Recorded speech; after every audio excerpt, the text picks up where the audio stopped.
boleh menyembah Tuhan di pagi hari ini dan kami boleh menyenangkan hati Tuhan lewat apa yang sudah kami lakukan dalam setiap hidup kami.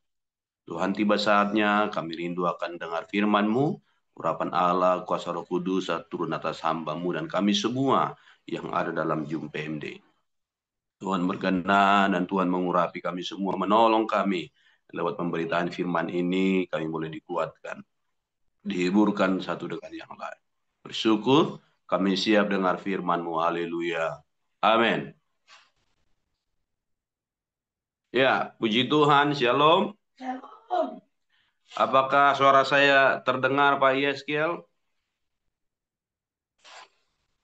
Jelas, Bagus, Pak. jelas. Bagus. Suara luar biasa. Ya, Menggelegar baik. sampai di pedalaman ini. Oh, haleluya. Ya, terima kasih buat pengurus PMD, Pak Ketum, dan juga KSB yang ada, yang mempercayakan pelayanan pada pagi hari ini lewat firman Tuhan. Dan tema yang diberikan oleh PMD adalah peranan gereja yang berdampak bagi lingkungan. Baik, terima kasih. Pertama-tama tentu sangat bersyukur kita sebagai pelayan-pelayan Tuhan masih ada dalam pekerjaan Tuhan, tentunya dalam pelayanan-pelayanan yang dipercayakan Tuhan. Tentu itu suatu kebanggaan dan suatu logo tersendiri dalam setiap pribadi kita. Jadi hari ini mari kita dengar firman Tuhan.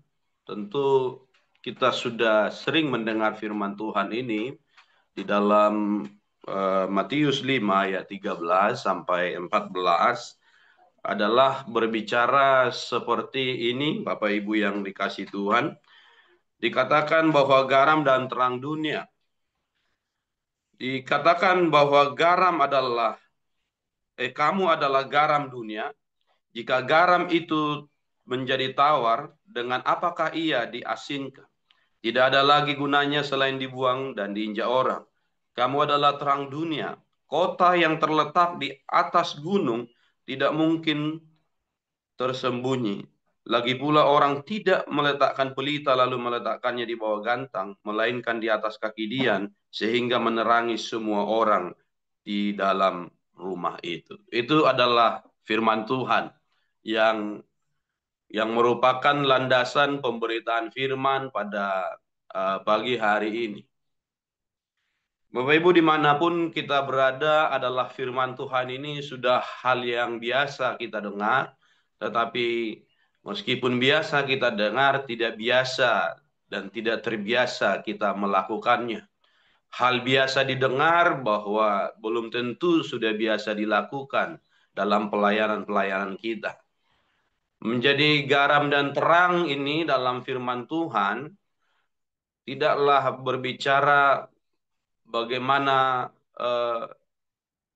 terang secara fisika yang dimaksudkan, tetapi berbicara adalah perbuatan, berbicara adalah kehidupan, terus berbicara juga tentang gereja yang melakukan sesuatu bagi lingkungan. Nah, hari-hari ini bahwa kita sudah banyak mungkin lewat PMD mendengar seminar dan lain sebagainya tentang perkembangan gereja di dunia, tetapi saya mau jelaskan seringkali kita mendengar tentang hal dunia, tetapi tentang diri kita dan gereja kita seringkali tidak didengar oleh orang-orang yang di sekitar kita. Nah, saudara yang dikasih Tuhan, ada hal yang ingin dilihat dalam ayat firman Tuhan ini adalah bahwa bagaimana menjadi terang dan bagaimana menjadi garam. Tentu kita semua mengerti apa itu terang dan apa itu garam. Karena kita semua garis besarnya adalah kita adalah sekolah Alkitab dan juga sekolah teologi. Tetapi bukan berbicara hanya pengertian saja, hanya peranan saja, tetapi yang paling yang harus kita melihat adalah bahwa gereja tidak mampu menjadi terang dan tidak mampu menjadi garam bagi lingkungan. Bahkan gereja menjadi suatu yang eksklusif dalam lingkungan mereka. Ada gereja-gereja tertentu adalah gereja yang tertutup bagi lingkungan, bagi orang banyak. Ada gereja yang tidak bisa kita masuki dengan leluasa. Dengan alasan bahwa harus menjaga kekudusan, mimbar tidak semua orang, ya. Nah, ini juga harus kita melihat secara global bahwa saya membaca beberapa berita bahwa gereja itu harus bisa menjadi suatu pusat informasi yang bisa dipercaya. Gereja harus bisa menjadi pemberita yang bisa dipercaya dalam lingkungan. Jadi ketika kita melakukan sesuatu lewat gereja atau lewat gereja lokal contohnya, mereka harus percaya dengan apa yang kita kerjakan. Nah, ini yang harus kita sama-sama merenungkan bahwa di dalam kehidupan gereja yang sekarang, bahwa hamba-hamba Tuhan dan jemaat telah gagal menampilkan Yesus sebagai Tuhan dan Juru Selamat, menampilkan Yesus sebagai Tuhan yang berkuasa.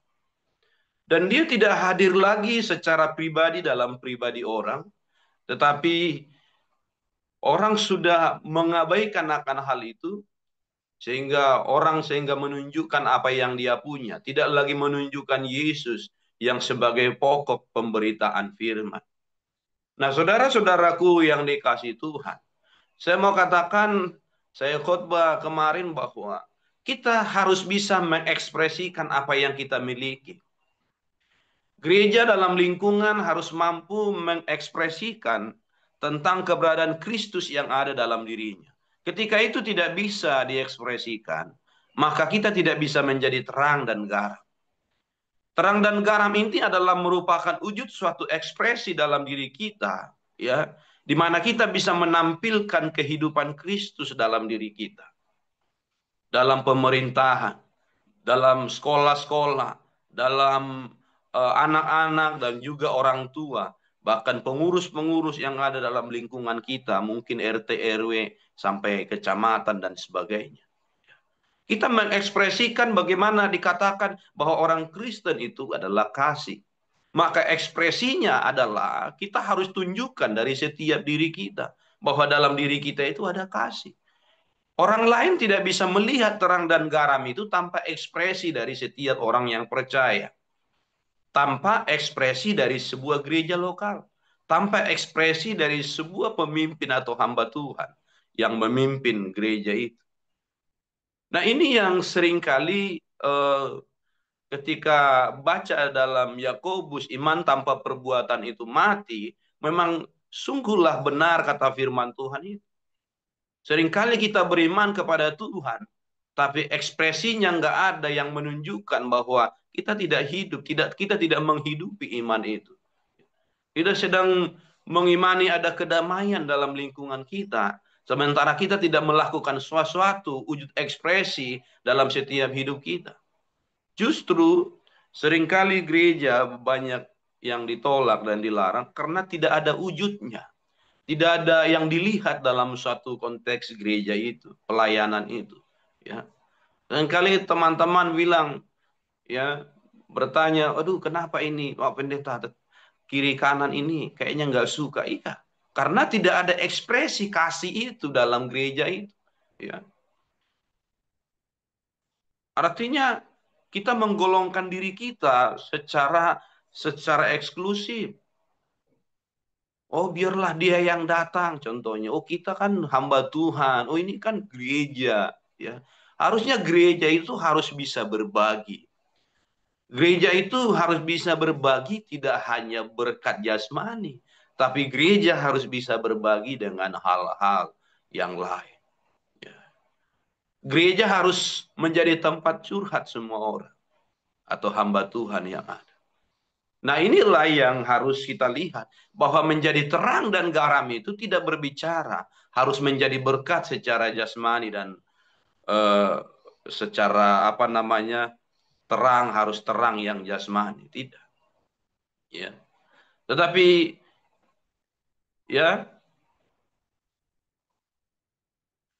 tetapi hal ini kalau kita lihat dalam Galatia 5 ayat 22 dikatakan di sini adalah berbicara bahwa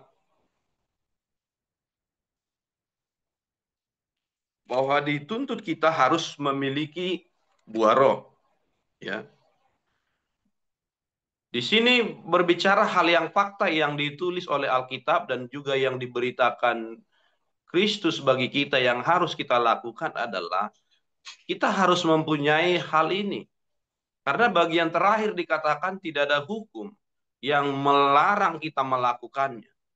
Contohnya kalau kita baca dalam ayat 22, tetapi buah roh ialah kasih, sukacita, damai sejahtera, kesabaran, kemurahan, kebaikan, kesetiaan, kelemah lembutan, penguasaan diri. Tidak ada hukum yang menentang hal-hal itu. Barang siapa menjadi milik Kristus Yesus, ia telah menyalibkan daging dengan segala hawa nafsu dan keinginannya. Jikalau kita hidup oleh roh, baiklah kita hidup juga dipimpin oleh roh. Dan jangan kita gila hormat, jangan kita saling menentang hal itu. Jadi kalau kita melakukan ini, Bapak Ibu yang dikasihi Tuhan, adalah semuanya butuh ekspresi kehidupan. Jadi kalau kita berbicara kasih, kasih itu juga harus ditunjukkan lewat setiap pribadi. Terus kalau kita berbicara juga kelemah lembutan, kesetiaan, itu juga semua harus butuh tindakan nyata. Ya. Harus butuh tindakan nyata, mana kita harus menampilkan Yesus yang ada dalam setiap diri kita yang sudah kita terima. Ketika kita terima Yesus, maka yang tampil itu adalah Yesus. Kita belajar dari Rasul Paulus berbicara bahwa hidupku bukan aku lagi, tapi Kristus. Jadi Paulus telah mengalami perubahan. Dia tidak menampilkan dirinya, tapi dia telah mampu mengekspresikan Kristus yang ada dalam dirinya. Dan hal ini adalah menjadi suatu PR bagi kita. Bahwa contohnya saya kasih contoh bahwa kita harus bisa menjadi dampak dalam lingkungan kita. Jadi jangan suatu hamba Tuhan atau satu gereja menjadi sesuatu yang eksklusif, sesuatu yang tidak bisa disentuh, ya. Kita dengan lingkungan contohnya di daerah kita di sini, bahwa kita berbaur dengan siapa aja, ya. Kita apapun yang terjadi, baik sampai RT, RW, desa, kecamatan, setiap ada event maupun itu gotong royong masuk lumpur, kita selalu hadir. Kenapa? Karena kita merasa adalah bagian dari di situ. Ada orang sakit, kita bawa ke rumah sakit tanpa ada bayaran sepeser pun, kita merasa terpanggil, loh kita kan menjadi pelayan. Jadi gereja harus mengambil bagian dalam suatu hal-hal pelayanan yang seperti itu. Nah, sehingga orang merasakan kasih Tuhan itu, bahwa ketika mereka bersaksi, terima kasih banyak, saya merasakan bahwa ada orang yang di sekitar saya mengasihi saya, memperhatikan saya. Tanpa kita memberitakan Injil secara berkhotbah, mereka sudah melihat bagaimana orang Kristen itu, hamba-hamba Tuhan itu mempunyai kasih, menolong orang banyak, ya. Dan itu yang harus kita kerjakan sebagai peranan gereja, ya. Saya mengajak kita semua bahwa kalau kita melakukan kebenaran, maka itu akan membela kita. Tuhan akan membela kita. Kalau kita melakukan suatu kebenaran, dimanapun kita berada, tidak ada yang bisa mencekal kita. Kalau kita mengasihi orang dimanapun kita berada, tidak ada yang berani mencekal kita. Dan tidak ada yang berani berkata, oh itu tidak benar. Karena itu firman Tuhan. Selama kita melakukan kebenaran itu, tidak ada yang berani mencekal setiap kehidupan kita. justru mereka akan bertanya apa yang mereka kerjakan. Ya. Jadi kami pelayanan di sini membuat suatu metode ini bahwa gereja harus bisa dipercaya. Gereja harus menjadi pusat informasi yang bisa dipercaya. Jadi apa-apa orang tanya, wah itu benar nggak itu? Oh benar. Oh itu tidak benar, begitu. Ya, sehingga kita menampilkan sesuatu yang beda dalam lingkungan. Memang pada dasarnya, pada awalnya kita memang tertolak. Kita harus mengakui. Tetapi kita tidak henti-hentinya untuk melakukan kebaikan. Sampai mereka mengerti yang kita kerjakan itu bukanlah sebuah dosa. Sampai mereka mengerti bahwa yang kita kerjakan itu bukanlah sesuatu yang salah. Tetapi kita sedang memberitakan kebaikan-kebaikan. Nah, saudara yang dikasihi Tuhan, di sini dikatakan bahwa di dalam ayat 24, barang siapa menjadi milik Kristus, ia menyalibkan daging dengan segala hawa nafsu dan keinginannya. Jadi saya rasa firman Tuhan ini yang berbicara dalam Galatia ini, kalau kita sudah menjadi milik Kristus, kita sudah menyalibkan hal-hal yang tidak berkenan kepada Tuhan. Ya. Sehingga saya mau berani katakan bahwa sebenarnya gereja tidak perlu menginjil secara formal. Gereja tinggal hanya melakukan firman. Sama hamba Tuhan dan jemaat tinggal melakukan firman. Maka itu akan membuahkan jiwa-jiwa yang ada di sekitar kita. Saya boleh saksikan bahwa banyak orang yang tidak mengenal Tuhan datang hanya untuk beribadah. Hanya untuk mengenal Yesus. Lewat apa yang sudah ditabur dahulu. Banyak orang yang tidak percaya dengan Tuhan, alias agama yang tidak percaya dengan Yesus. Mereka datang untuk hanya beribadah. Bahkan mereka mau dibaptis. Kenapa? Kita tidak pernah memberitakan secara formal di jalan raya Yesus adalah Tuhan. Tetapi dimanapun kita berada, ini yang kita taburkan. Kasih itu yang kita bagi. Ya. Kelemah lembutan yang kita bagi. Persaudaraan yang rukun yang kita bagi dan seterusnya. Nah, kalau saya pribadi adalah bahwa selalu menggabungkan hal-hal yang ada dalam diri saya dengan pelayanan. Tidak boleh melebihi apa yang ada dalam pelayanan. Itu sebabnya bahwa kita mempunyai prinsip bahwa mendahulukan pelayanan daripada hal-hal yang lain. Termasuk melayani jemaat tanpa memikirkan hal-hal yang lain. Banyak orang berkata, Pak Pendeta sudah bisa beli mobil. Iya, beli mobil ketika kita beli mobil, gereja menumpuk berdesak-desakan tidak muat, itu sesuatu hal yang menjadi batu sandungan. Ya. Jadi ini harus mempunyai pemikiran yang sama dengan Kristus, di mana dia tidak mempunyai tempat, hanya meletakkan kepala saja. Ya. Hanya berbicara bagaimana bahwa umat orang yang percaya itu supaya selamat. Nah, kalau berbicara tadi yang saya katakan bahwa gereja harus mempunyai ekspresi, Yesus pun mempunyai ekspresi yang sama. Apa itu ekspresinya? Ketika dia berkata mengasihi umat manusia, dia merelakan dirinya mati. Itu merupakan ekspresi yang harus kita teladani. Bahwa kekristenan itu bukanlah sebuah omon-omon saja. Dan saya sangat tidak suka dengan gereja-gereja yang sekarang hanya tinggal memindah-mindahkan jemaat tanpa ada memperlakukan ekspresi apapun dalam lingkungan. Dan saya sudah berbicara juga dengan lingkungan-lingkungan yang ada bahwa tolonglah dideteksi hal-hal itu. Jangan sampai gereja menjadi batu sandungan. Tidak lagi gereja yang berdampak secara positif, tetapi orang jadi bertanya, itu gereja atau bukan? Ya. Waktu kami baru pindah dalam pelayanan di tempat itu, 2 tahun, 3 tahun setelah kita melayani ada tampil banyak gereja. Pemerintah ditanya, Pak itu gereja apa tempat ini? Saya bilang, ya itu mereka ibadah di situ. Tapi mereka mabuk, Pak. Oh nanti kita kasih tahu, Pak, secara pelan-pelan. Itu, ya. Ada gereja menjadi seperti diskotik. Orang bertanya, Pak, itu gereja apa bukan? Ya. Kenapa? Orang salah menampilkan gereja itu dalam penampilannya. Tidak lagi berbicara kasih yang begitu besar. Tidak lagi berbicara tentang Kristus. Terkadang gereja sudah berbicara pribadi-pribadi hamba Tuhan. Ya. Dikagumi karena gembalanya yang gagah. Ya. Dikagumi karena terjadi kesembuhan. Ya. Ketika gembalanya sudah tidak ada, mungkin juga pergantian, kesembuhan tidak terjadi sehingga semua pindah. Kenapa?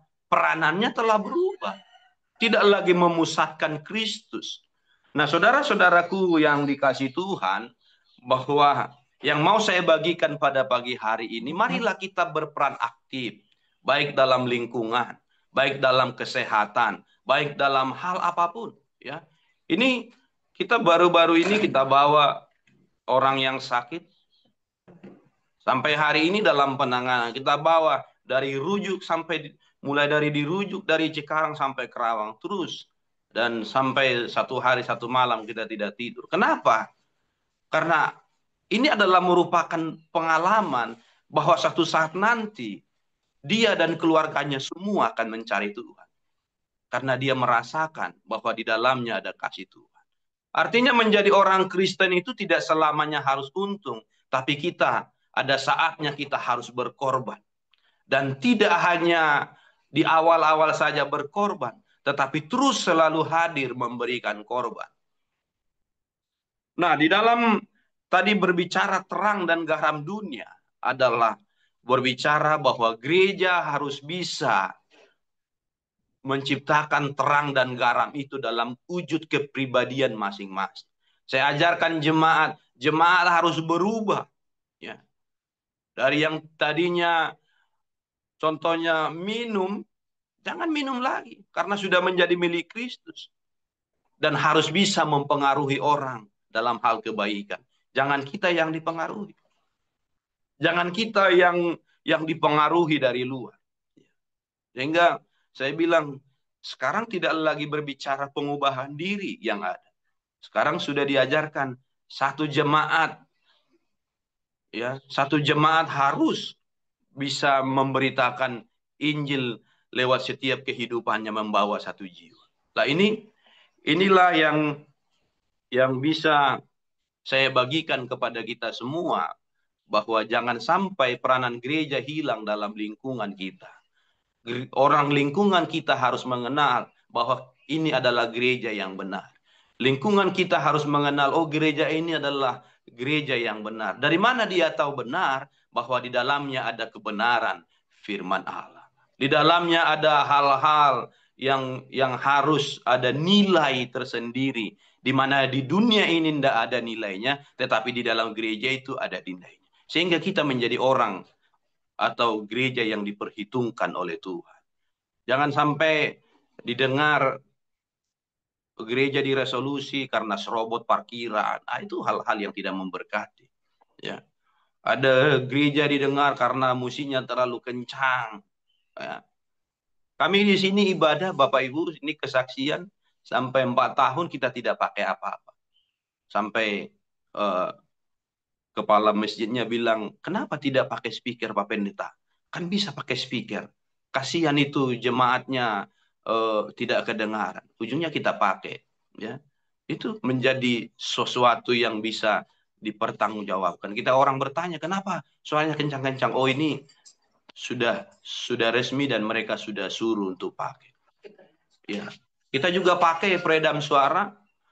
Ini juga bukan karena juga kita pingin gaya-gayaan, tetapi ini juga merupakan wujud menciptakan kedamaian. Ya. Nah, ini adalah salah satu contoh terkecil. Contoh-contoh yang besar banyak. Ya. Jadi gereja di mana kami melayani sekarang adalah dalam pemerintahan itu kita ada juga di FKUB, kita juga dipanggil untuk pemberdayaan masyarakat di tingkat kecamatan dan seterusnya.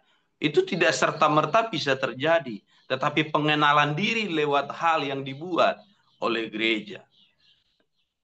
Jadi kita bisa memberikan suatu ide, suatu gagasan dalam lingkungan kita, dan orang tidak perlu lagi pertimbangkan. Orang berkata, yang penting kalau Pak Pendeta itu ngomong, itu sudah bagus, ya. Begitu. Jadi kalau kita ngomong, orang pasti bilang, oh iya Pak, nanti dikerjakan. Jangan sampai kita datang orang pergi, oh jangan, itu bahaya, itu kita harus menghindar. Ini ialah yang repot hari-hari ini. Saya selalu mengedukasi teman-teman yang ada di Sukatani, karena saya anggota FKUB di Sukatani, maka saya selalu kumpulkan kalau ada waktu, saya selalu bilang, jangan terlalu tertutup. Terbuka saja dengan umum. Apa yang bisa dikerjakan, seperti ada di sini Pak Yohanes, ya. Ada sakit, kita datang berdoa. Berdoa itu tidak ada orang dibilang, oh kamu kan begini. Tidak. Siapa saja bisa kita doakan. Ya, mau RW-nya sakit, kita datang berdoa. Kenapa tidak? Karena berdoa itu tidak dilarang dalam undang-undang. Berdoa itu tidak mengkristenkan. Ketika terjadi mujizat dia sembuh, baru dia mencari siapa yang menyembuhkan. Tapi selalu kita berinteraksi, apakah Bapak mau didoakan, Ibu mau didoakan. Ketika dia mau, mari kita berdoa. Nah, seringkali bahwa gereja itu tertutup di situ. Ya, ada yang perlu dibagi, kita bagi. Setiap Natal kita bagi. Apa yang bisa dibagi gereja? Minyak kah, beras kah, ya. Karena berbicara kita kasih. Jadi kita harus mengekspresikan bahwa Yesus yang ada dalam diri kita itu kasih. Jadi mari Bapak Ibu yang dikasih Tuhan. Kalau kita berbicara bagaimana gereja berdampak, gereja harus berbuat. Bagaimana gereja yang berdampak, gereja tidak bisa berdiam diri. Bagaimana gereja yang berdampak, gereja harus menjadi gereja yang mengasihi semua orang. Bahkan orang yang dulunya berkoar-koar, bubarkan, itu juga kita kasih. Justru kita datang ke rumahnya, bawa sesuatu, mengucapkan terima kasih, sudah menjadi bagian dalam lingkungan ini. Jadi ini yang menjadi hal yang bisa kami bagikan bagi kita semua, kiranya bisa menjadi berkat dan bisa memberkati kita semua. Ya, kalau ada tadi yang bilang keluar, ya mungkin kita bisa sharing dalam hal waktu yang berbeda. Tuhan Yesus memberkati kita, Bapak Ibu. Terima kasih Pak Ketum. Tuhan memberkati bahkan semua pengurus yang ada. Mari kita berdoa. Bapa yang baik, terima kasih buat pagi hari ini. Engkau ada bagi kami dan Engkau selalu hadir dalam hidup kami. Ajar kami Tuhan supaya mengerti apa yang menjadi kehendak-Mu dalam setiap pribadi kami. Ajar kami menjadi hamba-hamba-Mu yang setia. Pimpin dan kebenaran firman-Mu matraikan dalam setiap hidup kami. Kalau ada hal-hal yang salah, hamba-Mu menyampaikan, Tuhan Engkau mengampuni. Biarlah kiranya terus kami berlayak di hadapan-Mu dan layak memuji nama-Mu. Dipujilah Engkau, ditinggikan Tuhan. Kami sudah bersyukur dan sudah berdoa dengar firman-Mu. Haleluya. Amin.